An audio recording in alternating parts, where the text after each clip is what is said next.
సంగమా, ప్రశస్తమైన సమయాన్ని మనం వచ్చినప్పుడు ఎక్కడికి వచ్చామండి?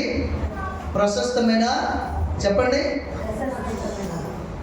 ఫెసిలిటీ సమయానికి ఎక్కడికి వచ్చారు?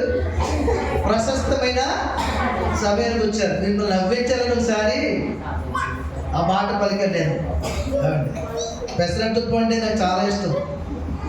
ప్రశస్తమైన సమయానికి మనం వచ్చాం. ప్రశస్తమైన సమయం అనగా దేవుడు మనతో మాట్లాడే సమయానికి మనం వచ్చినా కనుక ఇక మనుషులతో మనం మాట్లాడకూడదు, మనుషుల ఆలోచనలు కలిగి ఉండకూడదు, మానుష్య మనసు కలిగి ఉండకూడదు, దైవ మనసు కలిగి మనం ఉండాలి. మనసు కలిగిన యేసయ్య మనతో మాట్లాడాలన్నా మనందరం కూడా ఏక మనసు కలిగి ఆయన మాట వరకు ఎదురు చూడాలి. ఎవరైనా బహుమానం ఇస్తున్నప్పుడు ఈ రెండు చేతులు చాపి అందుకుంటాం, అందుకోమా? నిజముగా ఈ రోజు నీకు బహుమానం ఇస్తున్నాడు దేవుడు. దేవునికి మహిమ కలుగుతున్నాడు. ఏంటో ఆ బహుమానం తెలుసా? నువ్వు వదిలిపెట్టకూడదు ఏంటి, వదిలేయవలసినవి ఏంటి. కొన్ని సందర్భాల్లో మనకు తెలియదు, పిల్లలకు తెలియదు కాబట్టి తల్లిదండ్రులు నేర్పాలి. ఆయన బిడ్డల మీద మనకి కొన్ని విషయాలు లోకంలో తెలియకే కొంతమంది పాపం చేస్తారు, పాపాన్ని వెంబడిస్తారు. కొంతమంది తెలిసి కూడా ఏముందని చెప్పేసి నామకార్థంగా జీవిస్తూ పాపాన్ని వెంబడిస్తుంటారు. కాబట్టి గత సంవత్సరంలో ఉన్నటువంటివి ఈ సంవత్సరంలో వదిలేయవలసిన ఏంటి? అనేక సంవత్సరాలు క్రైస్తవ జీవితం జీవిస్తుండగా, దేవుని పిల్లలమై జీవిస్తుండగా, విశ్వాసమై జీవిస్తుండగా ఎప్పటి వరకు మనం పట్టుకోకుండా వదిలేసినవేంటి? అర్థమవుతుంది మీకు?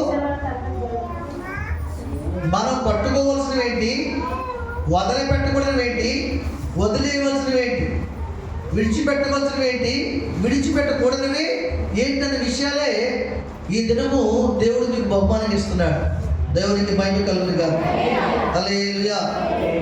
మొట్టమొదటిగా ఒక విషయాన్ని మన జీవిత కాలంలో ఎన్ని కష్టాలు వచ్చినా, ఎన్ని శ్రమలు వచ్చినా, ఎన్ని ఇరుకులు వచ్చినా, ఎన్ని ఇబ్బందులు వచ్చినా, ఏమండి అనారోగ్యం పాలైనా, ఆఖరికి మరణాల దగ్గర అయిపోతున్నా విడిచిపెట్టుకుని ఒకటి ఉంది.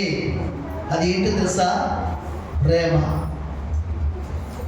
ఈ గ్రంథం 66 పుస్తకాలు కూడా మొదటి నుంచి ఆఖరి వరకు మనం తెలిసి చూస్తే వాటి యొక్క జవాబు ఏంటంటే ప్రేమ. ప్రేమ తప్ప ఇంకేమి కూడా అందులో కనబడదు. ఇంకా అర్థమవుతుందండి. కనుక మొట్టమొదటిగా ఒకవేళ గత సంవత్సరంలో ఆయన ప్రేమను విడిచిపెట్టేదేమో, ఆయన ప్రేమిస్తున్నాడు నిన్ను, ఆయన నువ్వు ప్రేమించలేదని కొన్ని సందర్భాల్లో ప్రేమించలేకపోయేమో, ఆయన ఆనందం ప్రేమించలేకపోయేమో, ఆయన మాట మాట్లాడుతుంటే అది నీ హృదయంలో చేర్చుకోలేని మనస్సు వ్యాధిని కలిగి ఉండి ఆ వ్యాధుల్లో మాటలు చేర్చుకోలేకపోయాము. ఒకవేళ ఆ బాధలో దేవుని మాటలు కూడా చచ్చినటువంటి పరిస్థితుల్లో నువ్వు ఉన్నావేమో నీ హృదయంలో. కానీ ఈ సంవత్సర కాలంలో ఆయన మాటకి నీ హృదయంలో చోటిస్తే సమస్త ఆనందంతో నింపునుగాక. ఆమేన్. సమస్త ఆనందం అంటే ఈ లోకంలోనే కానీ, పరలోకంలో కానీ, భూలోకంలో కానీ, పరదేశంలో కానీ ఎక్కడ కూడా నిన్ను బాధకు గురించి ఒక్కడు కూడా నీ ముందు నిలుచుండడు. దేవునికి మహిమ కలుగును గాక. నీకు వ్యాధిని కలుగుచేవాడు నామము ఈ లోకంలో ఉచ్చరింపబడకూడదు. దేవునికి మహిమ కలుగును గాక. ఎందుకంటే దేవుడు నీ పక్షంగా ఉన్నాడు, నీ ఆదరించడానికి సిద్ధంగా ఉన్నాడు, నీ వ్యాధులు తీసివేయడానికి సిద్ధంగా ఉన్నాడు, నీ ఆత్మను రక్షించడానికి సిద్ధంగా ఉన్నాడు. నీ కుటుంబం చుట్టూ నీ పిల్లలు భక్తిలో లేకపోయినా నువ్వు చేసే భక్తిని బట్టి, నువ్వు చేసే ప్రార్థన బట్టి భక్తి లేని భర్తని కాపాడుతున్నాడు, భక్తి చేయని బిడ్డలని కాపాడుతున్నాడు. వాళ్ళ ఇష్టాన్ని రోడ్డు మీదకి వెళ్ళి మాట్లాడుతుంటే అయినను సరే ఆయన కోపము తెచ్చుకునక మరొక దినము నేను వీళ్ళని మార్చుకుంటానని జాలి కలిగి ప్రేమించి, నేనే కదా ఆ తల్లి గర్భంలో పెట్టిన వాడును, మరలా నేను ఎలాగైనా మొత్తుతాను అని ఒక ఆలోచన కలిగి ఆయన ప్రేమిస్తూనే ఉన్నాడు. దేవునికి మహిమ కలుగుతుంది. ఈరోజు కుటుంబంలో ఒక్కరిగా పిలుచుకుంటాను లేక ఇద్దరిగా పిలుచుకుంటానని చెప్పాడు ఆయన. ఎందుకో తెలుసా?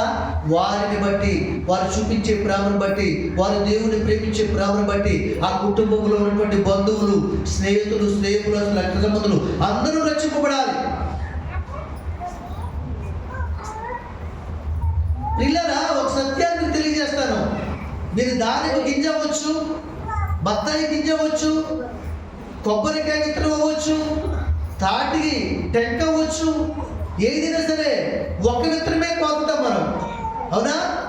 కానీ అది దేవుడు దాన్ని మొలకెత్తించి ఏమండి బయటికి తీసుకొచ్చి మొక్కలు చేసి, మొక్కలు చెట్టులు చేసి, చెట్టుకు కొమ్మలు ఇచ్చి, కొమ్మలకు ఆకులు ఇచ్చి, ఆకుల మధ్య పువ్వులు ఇచ్చి, పువ్వులకి పిందులు ఇచ్చి, పిందులకి కాయలు ఇచ్చి, కాయలు పొలాలుగా చేసి అన్ని రకాలుగా ఫలింప చేస్తున్నాడు దేవుడు. ఒక్క విత్తనమే. నువ్వు అనుకుంటున్నావేమో నేను ఒక్కదాన్ని అనవసరంగా నమ్ముకున్నాను దేవుడికి, నా ఇంటిలోను నా వంశం నాకు అనవసరంగా నేను దేవుడు నమ్ముకున్నానని దేవుడు నమ్ముకొని బట్టి కొంతమంది చింతిస్తున్నారేమో. నా బంధువులు ఎవరు నమ్ముకోలేదు, నా రక్త సంబంధులు ఎవరు నమ్ముకోలేదు, నా వంశులు ఎవరు నమ్ముకోలేదు.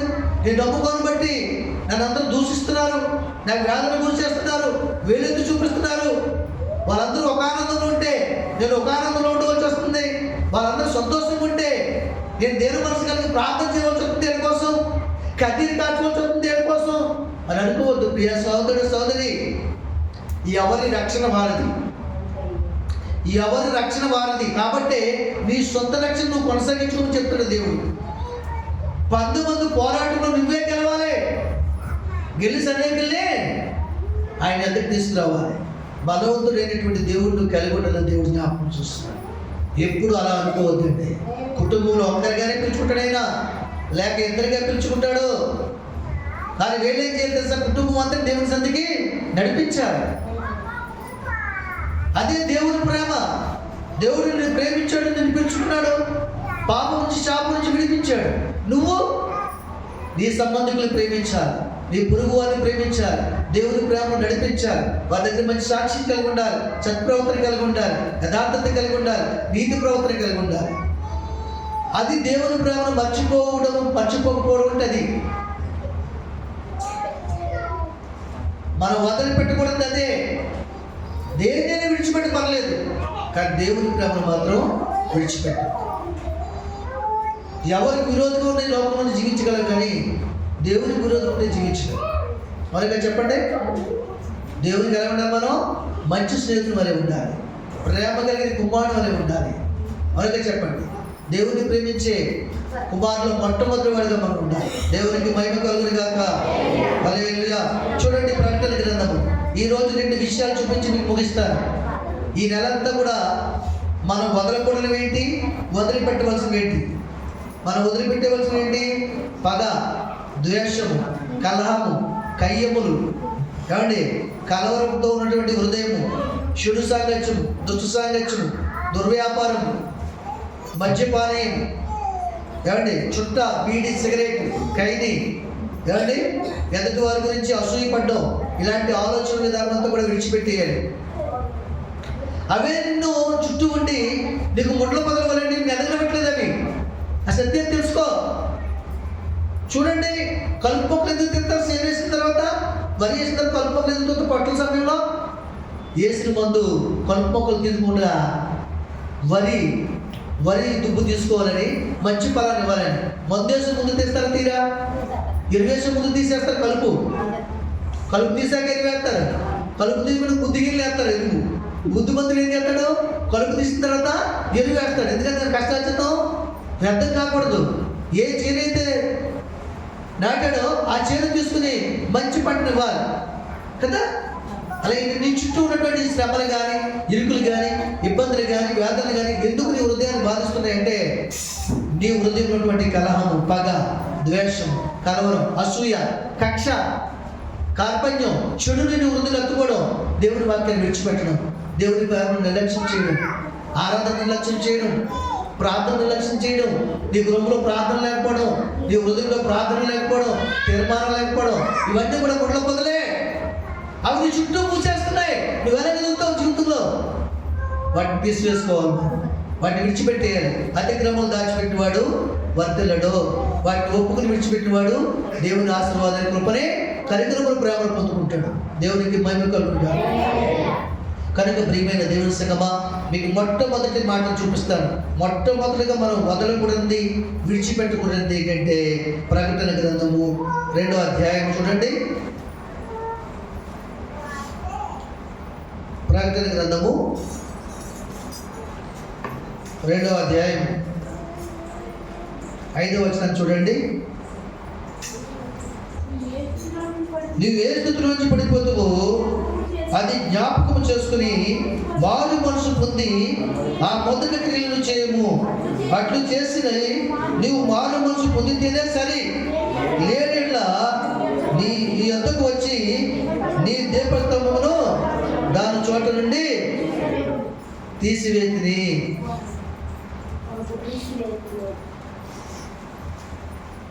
4వ వచనం కూడా చదవండి. 4వ వచనం కూడా చదవండి.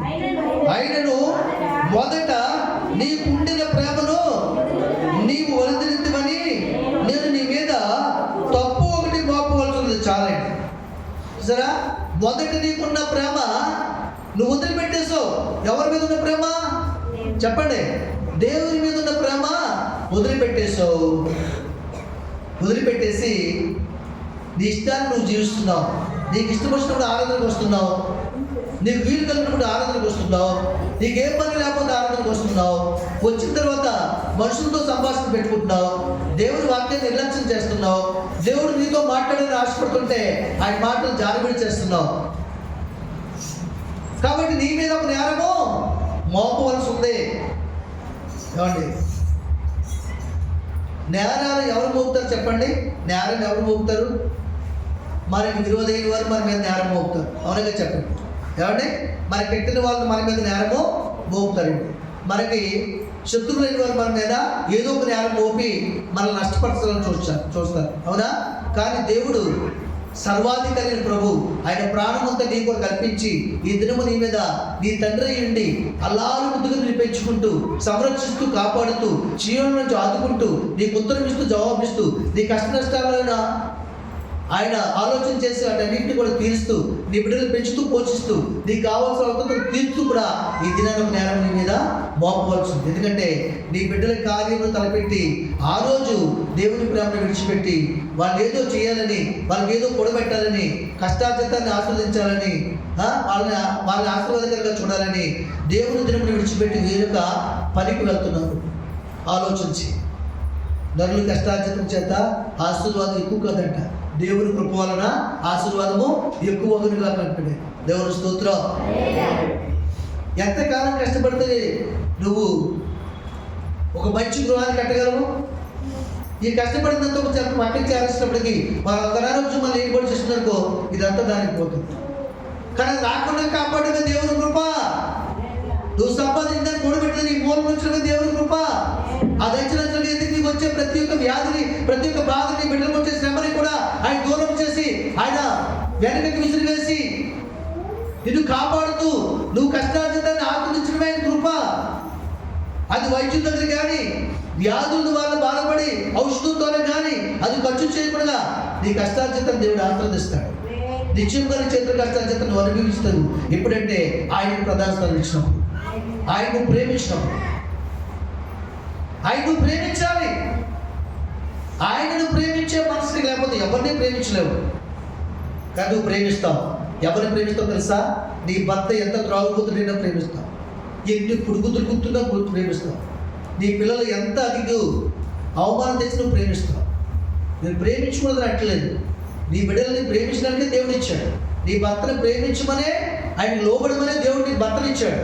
అతను కూడా నిన్ను ప్రేమించి దాసులుగా మరి అంగీకరించి నీ ప్రతి వ్యాధిని బాధను తెచ్చడానికి ఒక బాధ్యత కలిగిన పురుషుడిగా, పౌరుడిగా నీకు నిలబెట్టాడు నీ పక్కన సమాజంలో. మంచిదే, ఇవన్నీ కూడా దేవుడు ఇచ్చిన తలాంతులే. బిడ్డలు కూడా ఇచ్చాడు. బిడ్డలు కూడా ప్రేమించాలి. ఆ ప్రేమను దేవుని ప్రేమను పెంచాలి. సభలో దేవుని మహిమపరచాలి. నీకు పోషించడానికి ఇలాంటి సొంత ఆలోచనలు కలిగి మనం పెంచుతున్నాం కాబట్టి మనల్ని పెంచకుండా పారిపోతున్నాం రెక్కలు వచ్చి. చెప్పలు దేవుని మహిమపరచాలి. జరుగుతుందా లేదు లోకంలో? మనల్ని పెంచాలి, మనకు ఉపయోగపడాలి, మనకి కష్టపడే కష్టార్జితం మనం తినాలి, వాళ్ళ మీద ఆధారపడాలి అనేటువంటి దురాలోచన నువ్వు కలిగి బట్టే పిల్లలు రెక్కలు వచ్చాక ఒకరు అమెరికా జాబ్ చేస్తున్నారు, రష్యాలో ఒకరు చేస్తున్నారు, కూతురు ఏమో డాక్టర్ అయిపోయి ఎక్కడికి వెళ్ళిపోతుంది. నీకు అనారోగ్యం వచ్చినప్పుడు కానీ వేడి నీళ్ళు ఇచ్చి ఆదరించడానికి ఒక్కరు కూడా నీ చుట్టూ ఉండలేదు. కారణం ఏంటి తెలుసా? వారిని దేవుని నీళ్ళ భయభక్తులు కలిగి పెంచలేదు. ఇది ఎవరు నోటి చూడండి, మా పిల్లలు మమ్మల్ని విడిచిపెట్టి వెళ్ళిపోరండి, మా అమ్మాయి మమ్మల్ని విడిచిపెట్టి వెళ్ళిపోయింది, మా బిడ్డలు ఎక్కడో ఉన్నారండి, మమ్మల్ని అనాథాశ్రమంలో జాయిన్ చేశారండి, మమ్మల్ని వృద్ధాశ్రమంలో జాయిన్ చేశారండి, ఓల్డ్ ఏజ్ హోమ్లో జాయిన్ చేశారండి, మమ్మల్ని నెలకు 3,000 మిక్స్ కాడ పడేస్తారండి, 5,000 పంపిస్తున్నారండి, అందులో కూడా వాటాలండి. పెద్ద పిల్లలు 2,000 పంపిస్తుందండి, పెద్ద కుమారుడు వచ్చి వ్యవసాయ కూలండి 1,000 పంపుతారండి, చిన్నోడు వచ్చి చిన్న జాబ్ అండి 500 పంపుతారండి, అంతా కలిసి 5,000 పంపుతారండి. అందులో మాకు 500 కూడా ఎవరండి ఆశ్రమాలు తీసేసుకుంటారండి. వాళ్ళు పెట్టిన గింజ తినాలి, అచ్చుజా తినాలండి, సాంబార్ తినాలండి, పాసన్నం పెడతారండి. ఎంత బాధ! లేవా సమాజంలో ఇలాంటి సమస్యలు లేవా తల్లిదండ్రులకి? ఉన్నాయి. ఎందుకో తెలుసా? నువ్వు మొదటి ప్రేమను కోల్పోయావు, మొదటి విశ్వాసాన్ని కోల్పోయావు, మొదట ప్రభువుని రక్షించినప్పుడు, మొదట ప్రభువు నిన్ను కాపాడినప్పుడు, ఒక వ్యాధి నుంచి విడిపించినప్పుడు, ఒక సమస్య నుంచి విడిపించినప్పుడు, ఒక వివాహం చేయడానికి స్తోమత కలిగించినప్పుడు నువ్వెంత ప్రేమ కలిగి ఉండేదానివి, ఎలాగో దేవుని సన్నిధికి పరిగణించి వచ్చేదానివి. ఒకసారి జ్ఞాపకం చేసుకో, నీ మీద ఒక నేరము మోపవలసి ఉంది. మారు మనసు పొంది మరలా లోకం వైపు తిరిగావు, లోకాన్ని ప్రేమిస్తున్నావు, మనుషులు ప్రేమిస్తున్నావు, ఐశ్వర్యాన్ని ప్రేమిస్తున్నావు, ఆశల్ని ప్రేమిస్తున్నావు. కానీ మనం మొట్టమొదటిగా నువ్వు లోకాన్ని ప్రేమించినా, మనుషులను ప్రేమించినా, మనుషుల ఉద్దేశం నెరవేరాలన్నా, నీ బిడ్డల జీవితాలు అభివృద్ధి కావాలన్నా, లోకంలో ఒక ఉన్నతమైన స్థానాన్ని ఆశించిన దాన్ని పొందుకోవాలన్నా, ఒక ఉన్నతమైన గృహాన్ని కట్టుకోవాలన్నా, ఒక ఉన్నతమైన ఉద్యోగాలు నీ పిల్లలు చూడాలన్నా, ఒక ఉన్నతమైన సంబంధాలు అందుకోవాలన్నా మొదటిగా దేవుడిని ప్రేమించాలి. చెప్పకుండా దేవుని దేవుని ప్రేమించినటువంటి క్రమం చెప్తున్నాను వినండి. ఈ మాటతోటి ముగిస్తాను ఇవాళ. మీకు 7 అంశాలు ఉన్నాయి మనం వదిలిపెట్టకూడదని. 7 అంశాలు ఉన్నాయి, 7 విషయాలు. 7 విషయాలు కూడా ఈ సంవత్సరంలో 2 నెలలు అయితే 2 నెలలు, 3 నెలలు అయితే 3 నెలలు కొనసాగిస్తాయి. మొదటిగా నువ్వు మొదటి ప్రేమని వదిలితివి, నీ మీద ఒక నేరము మోపవలసి ఉంది. ఇందాక మనం ఏమనుకున్నావు? నేరం మన మీద ఎవరు మోపుతారు? మన శత్రువులు, మన పక్కవారు, మన కెట్టిన వారు, మన వెంట అసూయపడేవారు, మన వెంటే మనసులో ఇష్టం లేని వారు, చెడు చెప్తారు, చెడు సాక్ష్యం చెప్తారు, చెడ్డ ఆలోచన చేస్తారు, మన నష్టపోతే చూడాలనుకుంటారు. కానీ నీ తండ్రి అయిన దేవుడు నిన్ను పిలిచిన వాడు, నీ కొరకు రక్తాన్ని కాల్చిన వాడు, నీ కొరకు ప్రాణం అర్పించిన వాడు, నీ కొరకు సర్వము కోల్పోయిన వాడు, చిలువలో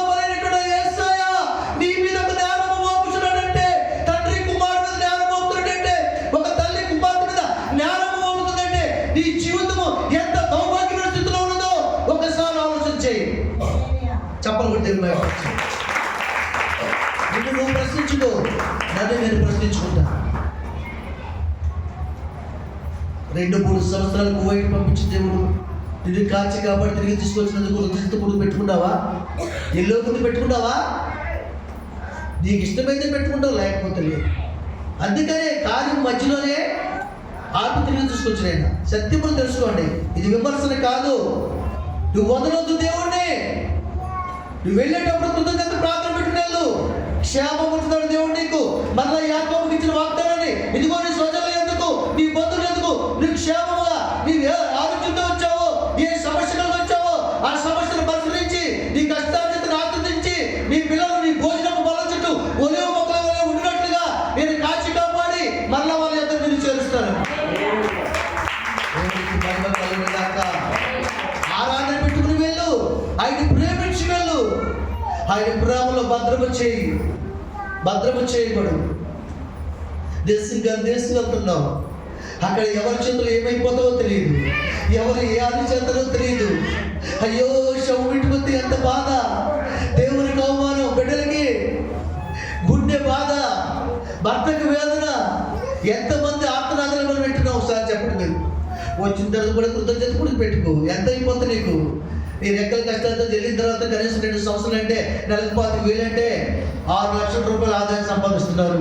5 లక్షలు 12 పాత్రలు 2,50,000, 5 లక్షల రూపాయలు సంపాదిస్తున్నావు. ఈ 5 లక్షల రూపాయల్లో 50,000 దర్శన భాగం వాళ్ళు నువ్వు కనీసం 5,000 పంపించి చేతులు దులుపుకుంటున్నావు. అయినను పర్లేదు, కానీ కృతజ్ఞత కొడుకు పెట్టిన సువార్త నీ ప్రాంతానికి, నీ పరిసర ప్రాంతానికి ఎవరు ఆరాధన పెట్టుకున్నారు? ఎందుకు పెట్టుకుంటారు? పలానా వ్యక్తి కువైట్ నుంచి వచ్చింది, ఆరాధన పెట్టుకుంటుంది, దేవుని నామముకు మహిమపరచబడుతుంది, ఆయన వార్త వినబడుతుంది. ఒక ఆలోచన, దేవుని మహిమపరచు, అది దేవుని ప్రేమ. నువ్వు పెట్టుకోలేదు కనుక, పెట్టుకుని వెళ్ళలేదు కనుక నీ మీద ఒక నేరము మోపవలసి ఉంది.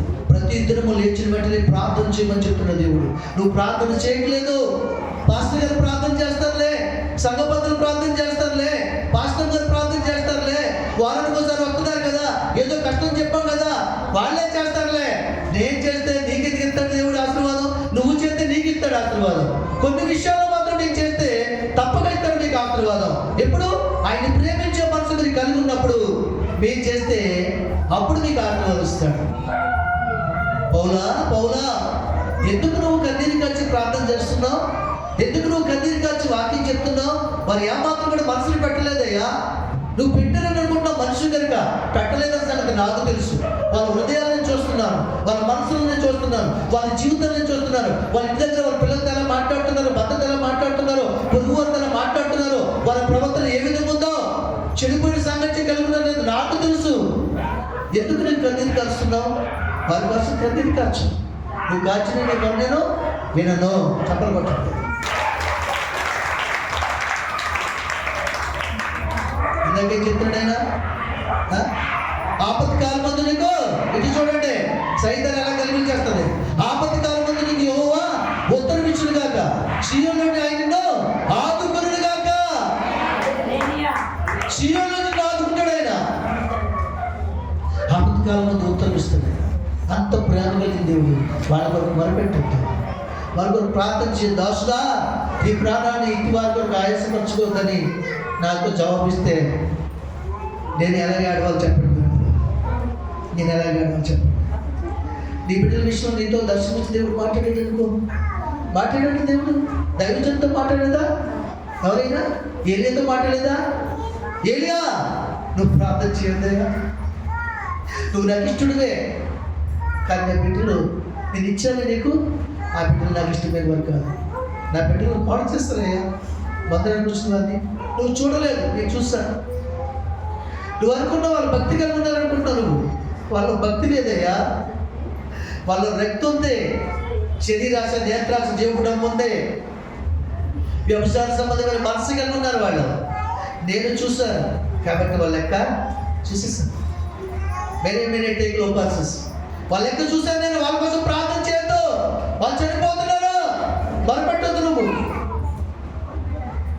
ఒకసారి ఆలోచించి, నువ్వు భక్తులు ఉండి నీ పిల్లలు భక్తులు నడిపించకపోతే నీ బిడ్డలు బ్రతుకున్నప్పుడు కూడా వారి జీవితాల్లో ఆనందాన్ని, సంతోషాన్ని చూడలేదు. అట్లు చనిపోతారు, నిన్ను చంపేస్తారు, నీ సంతోషాన్ని చంపేస్తారు, నీ దుఃఖానికి పాలు చేస్తారు. వాళ్ళ అవసరాలను బట్టి, వాళ్ళ అలవాట్లను బట్టి. వాళ్ళ దేవుని నడిపించండి, నీకంటే భక్తి పనులు అవుతారు. సంతోషంగా సువార్త ప్రకటిస్తారు, దేవుని మందిరంలో చప్పట్లు పడి దేవుని స్తుతిస్తారు. ఈరోజు నేను చెప్తున్నాను, నా ముందు కుటుంబం ఉంది, శాఖలు పని చెప్పి చూడండి. మన కళ్ళ ముందు ఎవరి పిల్లలు వాళ్ళు ఎవరి దగ్గర తిరుగుతారా? హ్యాపీ ఇయర్ క్యాటలేసి తిరుగుతారా? వాళ్ళు తిరుగుతారా? జాతరలకు వెళ్తారా? ఉత్సవాలకు వెళ్తారా? అక్కడ ఇక్కడ ఇచ్చుకుంటారు, డ్రెస్సులు వేసుకుంటారు వాళ్ళు. ఈరోజు సాఫ్ట్వేర్ ఉద్యోగులు. ఎక్కడి నుంచి వచ్చింది అది? ఎక్కడి నుంచి వచ్చింది భక్తి? చెప్పండి మీరు. తల్లి దగ్గర నుంచి, తండ్రి దగ్గర నుంచో రావాలి.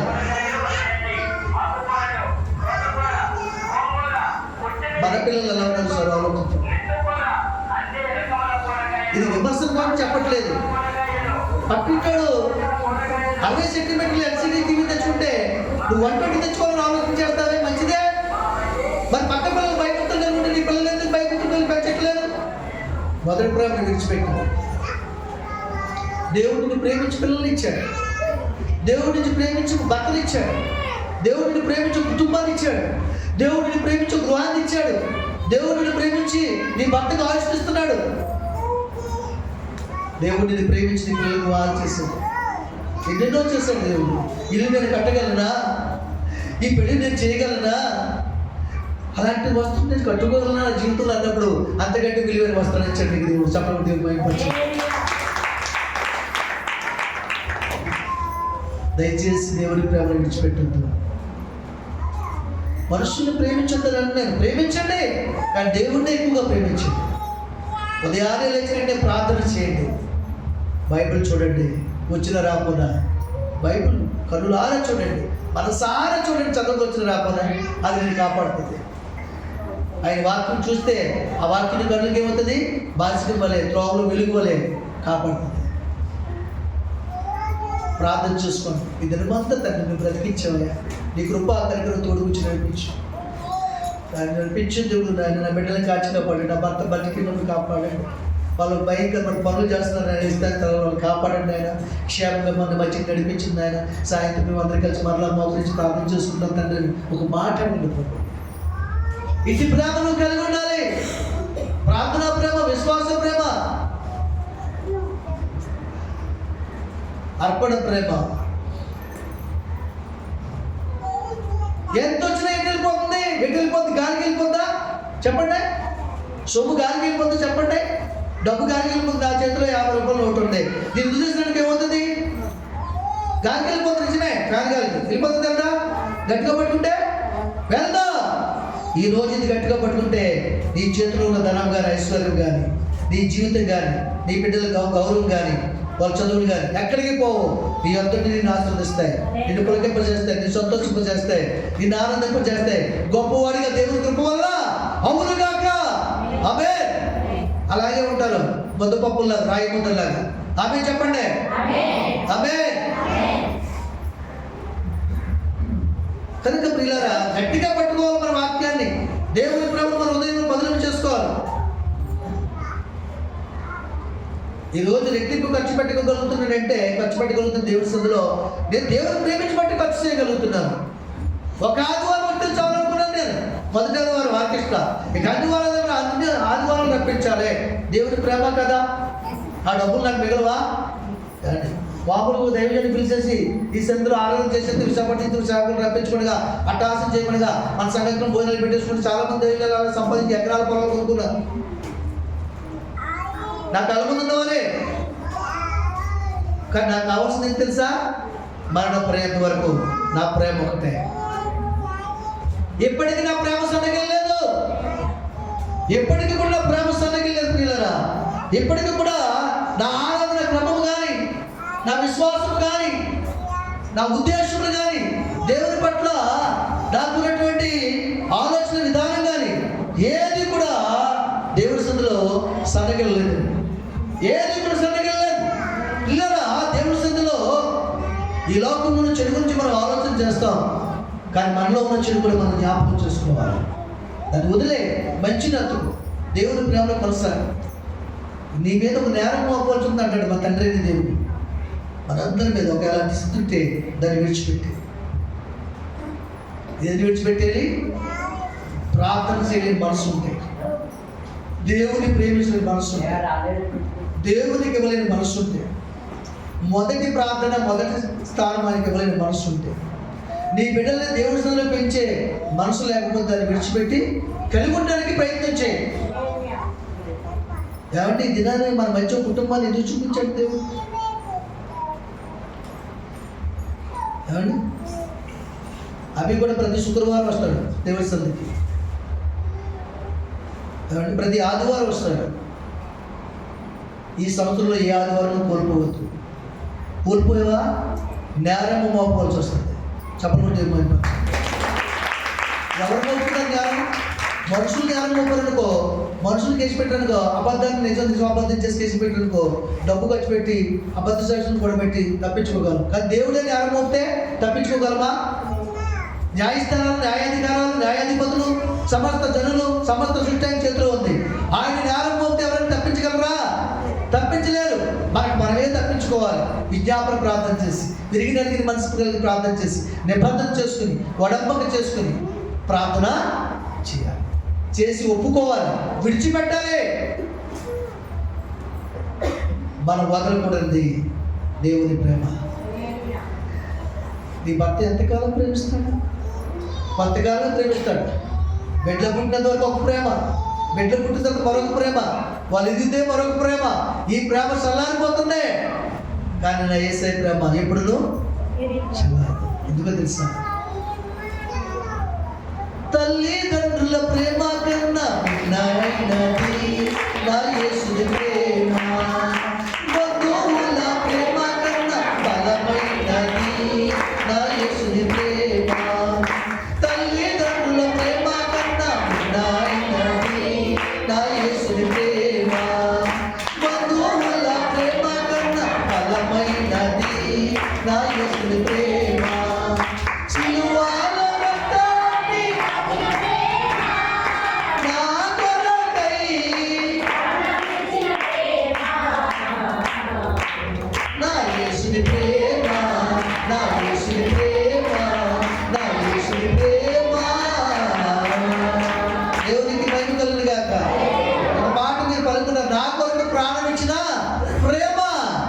నువ్వు ఇవ్వగలవా ప్రాణాన్ని?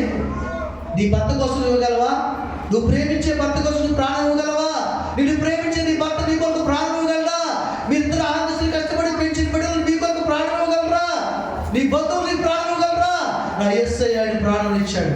ఆయన ప్రాణం మనలాంటి ప్రాణం కాదు, విలువైన ప్రాణం, విలువైన రక్తం, పరిశుద్ధమైన రక్తం, కళంకమైన రక్తం, మచ్చలేని రక్తం, మాయలేని మనసు కలిగిన వాడు మన యేసయ్య. యథార్థవంతుడు, నీతిపరుడు, బలవంతుడైన దేవుడు, నిత్యుల తండ్రి, సమాధానకర్త, అధిపతి. మన బ్రతుకుల్లో, మన జీవితంలో ఆయన మనకు కలిగి ఉండాలి. ఆయన ప్రేమను కలిగి ఉండాలి. ఆయన ప్రేమ భూలోకంలో ఉన్న అందరికంటే, క్రైస్తవ ప్రపంచం అందరికంటే ఆయన ప్రేమ మొట్టమొదటిగా నీ ఇంట్లో, నీలో, నీ హృదయంలో, నీ కుటుంబంలో నివసించాలి. దేవునికి మహిమ కలుగును గాక. హల్లెలూయా. అప్పుడు నువ్వు అనుకున్నదంతా కూడా జరుగుతుంది. నీ తలంపులు నెరవేరుతాయి, నీ ఆలోచనలు నెరవేరుతాయి. అంచులంచులుగా నేను దేవుడు అభివృద్ధి చేస్తుంటే నీ పక్కన ఉన్న వారికి ఆశ్చర్యము, నీ పొరుగు వారికి ఆశ్చర్యము, నీ బంధువులకు ఆశ్చర్యము, నీ తోటి వారికి ఆశ్చర్యము. 2 నెలలు అయింది నేను వృత్తిని చేపట్టి, 2 నెలలు అయింది నేను డ్రైవింగ్కి వెళ్ళి. ఈ రోజుకి నాకు ఏ లోటు లేదు. ఈ రోజుకి నాకు ఏ లోటు లేదు. దేవుడు గొప్పవాడు. నిన్న మీ అందరి దగ్గరికి వస్తే కొందరిని ప్రేమించి దేవుడు వారి గుప్పలు నింపి ఇద్దరు నాకు కావాల్సింది ఇచ్చాడు దేవుడు. రేపు ఇద్దరు మొత్తం రేపు కావాల్సింది ఇస్తాడు దేవుడు. ఒక రోజు ముందుగానే సమస్త అవసరాలు తీర్చే దేవుడేనా. అటు అనుభవం మనందరం కలిగి ఉండాలి. దేవుడిని ప్రేమించాలి. ఈ ఎవ్వరు నిన్ను శాశ్వతంగా ప్రేమించాలి. వేసేద్దాం. ఆయన ప్రేమను వదులు. ఆయన ప్రేమ గొప్పది, నిష్కపటమైనది. ఆయన ప్రేమ స్వార్థమైనది. మనుషులందరూ ప్రేమ స్వార్థంతో కూడిన ప్రేమ, ప్రేమ కూడా లంచంతో కూడినటువంటి ప్రేమ. పిల్లరా, ఆయన ప్రేమే ఈ లోకంలో మనల్ని కాపాడుతుంది. ఆయన ప్రేమే మనల్ని స్వస్థత అనుగ్రహిస్తుంది. ఆయన ప్రేమ మన ఆశ తీరుస్తుంది. ఒక ఆయన ఆశగా ఉందంట. ఎలా ఉంది ఆయన ఆశ? కనులు నిన్నే చూడాలని, మనసు నిన్నే చేరాలని. కనులు నిన్నే చూడాలని, మనసు నిన్నే చేరాలని. నా తోడుగా నీవు ఉండాలని ఆశగా ఉన్నది యేసయ్యా, ఆశగా ఉన్నది.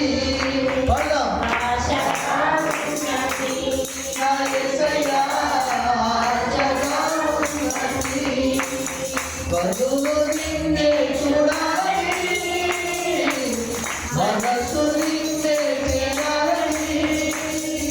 నా తోడుగా నీవు ఉండాలని ఆశగా ఉన్నది యేసయ్యా, ఆశగా ఉన్నది. నీతోనే జీవించాలని, నీతోనే నేను గడపాలని.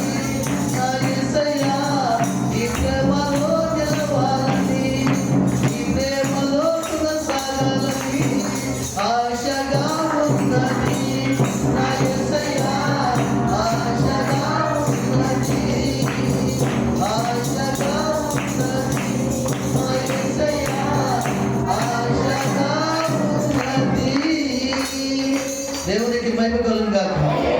దేవుడి మాటలు దీవించును గాక. ఆమేన్. తలలో వచ్చండి. ఇలాంటి వారు మోకరించి చిన్న ప్రార్థన చేస్తాను. మహాపురుషుడు వారి మా తండ్రి, నమ్మకం కలిగిన ప్రభు, సర్వాధికారి ప్రభు, నీ ఘనమైన శ్రేష్టమైన నామను బట్టి లెక్కలు స్తుతులు స్తోత్రాలు వందనాలు రాజా. ఈ ఉదయకాల సమయంలో ప్రభు మీ అభిషేకం మా మధ్య ఉంచండి, మీ ఆత్మ మా మధ్య ఉంచండి, మాతో మాట్లాడిన ప్రభు అడిగినప్పుడు తండ్రి, నాయన నీకు ఒకటి కొదువుగా ఉన్నది, నీ మీద ఒక జ్ఞానము మోపవలసినది.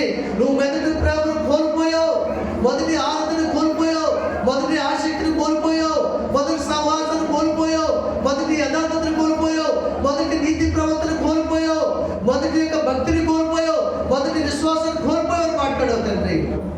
అవన్నీ కూడా నేనా నీ కృప చేత మనలందరి ప్రభా నీ బిడ్డలైన వారికి అనుగ్రహించిన రాజా. నాకును కూడా సమృద్ధిగా దయచేయండి బాబు. నీ బిడ్డలను సమృద్ధిగా దయచేయండి నాయన. సమృద్ధిగా నేను ప్రేమించే మనసును దయచేయండి ప్రభా. సమృద్ధిగా నేను ఆరాధన చేసే మనసును దయచేయండి. మనసారా నేను ఆరాధించే మనసును దయచేయండి. ప్రతి కుటుంబం ప్రతి అవధేతను మరణించండి. ప్రతి ఒక్క అపవాదిని లయపరచండి. ప్రతి ఒక్క అపవాద ఆలోచన లయపరచండి. ఎవరి బిడ్డను జ్ఞాపకం చేసుకున్న ఆయన, ఎవరి బిడ్డలు చుట్టూ కంచె చేసుకోవాలని అనుగ్రహించండి ఆయన. వాళ్ళ మనసును చెరపడగా చెరిపేటటువంటి సరసాలైనటువంటి సంబంధమైనటువంటి అపవాది దూరపరచండి ప్రభా. సహాయం తెచ్చి శిక్షకుడు దూరపరచండి. మీ ప్రేమలో బతికింపచేయండి. మీ ప్రేమలో ఉదిగింపచేయండి. మీ ప్రేమలో ఎదిగింపచేయండి. మీ ప్రేమలో నిలుచుండే భాగ్యం దయచేయండి. మీ ప్రేమను కొనసాగించుకునే భాగ్యం దయచేయండి. మీ ప్రేమలో తన ప్రభు నిబంధన చేసుకుని జీవించే జీవితం దయచేయండి. నిన్న వాటిని ఎవరు కూడా విడిచిపెట్టుకుంటారు ప్రభా. వాళ్ళు ఎత్తుకోలేకపోకుంటారు ప్రభా. 100 60 30 1000 అభివృద్ధి చేసి ఫలింపచేసి తీరుకట్టి నాలుగుపోసి నేను విశ్వాస సంబంధమైన క్రియలు జరిగించిన ఆయన నీ రాజ్య నివాసంగా తీర్చిదిద్దమని కృపలో భద్రపరచమని బిడ్డ వాక్య ప్రకారంగా జీవించుతారు ప్రభా.